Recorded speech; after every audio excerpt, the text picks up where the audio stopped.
Hi. Hey guys, I just wanted to touch base again on part sort of two on my housing crisis in Vancouver that's been going on and my opinionated opinions on the subject. So, this really concerned me when I saw this article yesterday in the Metro News, Vancouver.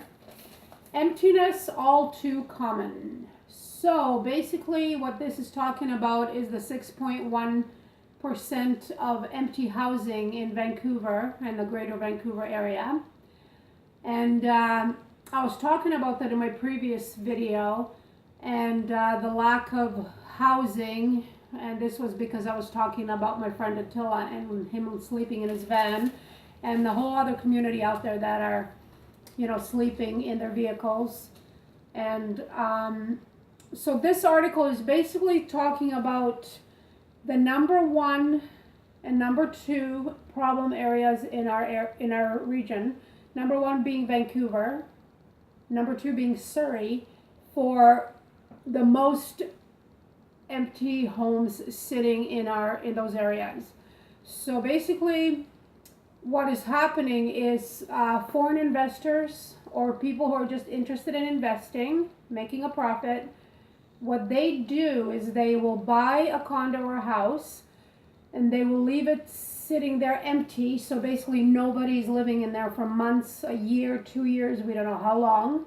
And what they're doing is they're not renting it out either, because they're afraid that the normal wear and tear damage, somebody living there might happen, which will bring down the value of the house. So they're just sitting there empty, and the government can tell because there's no electrical bills going to that address. Nobody's using electricity, nobody's using the hydro. And so they know by monitoring it that way. And also, these investors will then wait a year or two, and then when the value goes up in the property or the house or the condo, they turn around and sell it to make a profit. So, that really angers me, these greedy, money-hungry people that are causing a problem for the citizens of Vancouver, of the people who live in this city. A lot of these people are foreign investors. They don't even live here. They live in China. They live in God knows where. So that's infuriating. And this past summer I saw this article in the paper that there was lineups of students down the street going down the street waiting in line to apply for apartments because they were visiting here for the school year, going to university. And that was really sickening to see that. So, I'm very happy Justin Trudeau is going to, pass a federal law to stop foreign investors. Way to go, Trudeau. And also imposing a region-wide tax on empty homes. So if you're not living in there and you're not renting it out, you're going to get taxed. And I hope it's a fat tax. And this just makes me very angry. And also, 10,000 units, that could be used for, if you rent it out at a decent rent, that could be for a middle class person, lower middle class, that could use a home to live in. I mean, this segues into this next article here.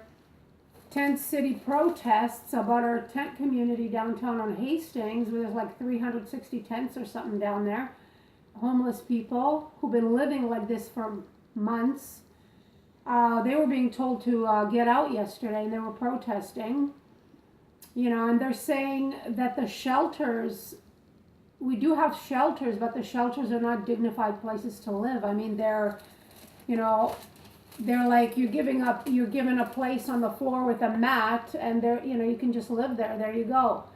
I mean, that's not a shelter. That's not a dignified way to live. So we need to build shelters for these kind of people who, just are trying to get their feet back on the ground and living in a home that is not expensive, that they can afford, that is a dignified place to live. I mean, that's what we need. We need to concentrate on our residents here in our city instead of foreign investing and making a profit. I mean, isn't that what's logical? That is what's logical to me. But I guess if you're money hungry, greedy investor, you don't really care about that. Well, that's my 2 cents in. So guys, read this article. 10 city protests and emptiness all too common. It's also online, Metro, Vancouver. I'll see you soon with another topic that's enraging me. Bye.